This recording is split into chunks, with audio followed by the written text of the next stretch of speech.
कधीच नाही चुकणार तुमचे फेवरेट टीव्ही शोज झी5 सोबत, तेही एकदम फ्री। अक्षरा, मी अधिपतीच्या डोक्यावर हात ठेवून शपथ घेतली आहे भुवनेश्वरीशी लग्न करण्याची।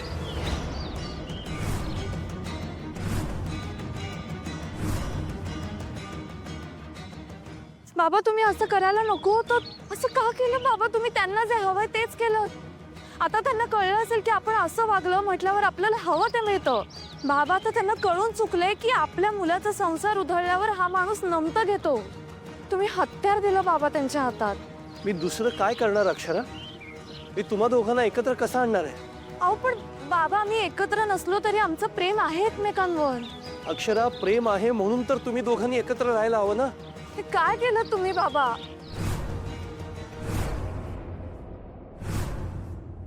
बाबा तुम्ही आता भुवनेश्वरी मॅडमना कायद्याने अधिकार देणार आहात।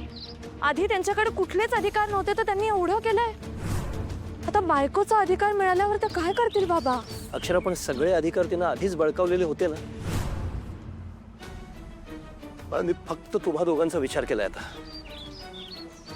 बाबा तुमचा हेतू चांगला आहे पण निर्णय चुकीचा आहे। आता इलाज नाही अक्षरा, आता हे करावं लागेल मला। बाबा असं नाहीये, असं काही नाहीये। म्हणजे मला सांगा, तुम्ही खरंच मनापासून अधिपतींची शपथ घेतली होती? हा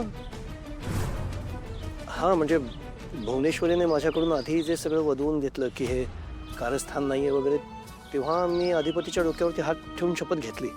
पण अक्षरा, जेव्हा मी असं म्हणालो ना की भुवनेश्वरीशी मला मनापासून लग्न करायचं आहे, तेव्हा का कोण जाणे माझा हात अधिपतीच्या डोक्यावरून हल्ला होता, अधांतरी होता तो। मी असं का केलं मला माहिती नाही, पण झालं असं।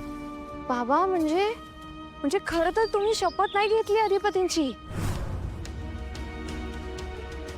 म्हणजे मला माहिती नाही, पण त्यावेळेला इन्स्टिंक्टिव्हली मला जे करावं असं वाटलं ते मी केलं। बाबा हे चांगलं केलं तुम्ही खरी शपथ घेतलीच नाहीये बाबा अधिपतींची।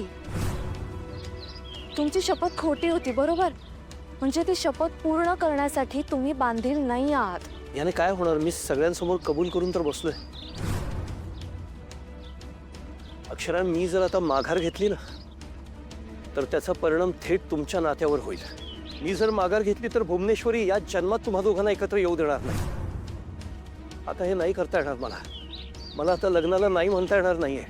पण बाबा आपण नाही म्हणायचंच नाही। मग म्हणजे आपण काट्यानं काटा काढायचा। अक्षरा, मला कळत नाहीये तू काय म्हणतेस।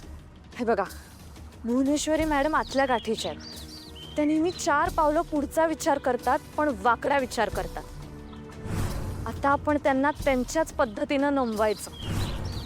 आपण त्यांच्यासारखा विचार करायचा। झी5 ॲप डाउनलोड करा आणि पहा सर्व एपिसोड्स एकदम फ्री।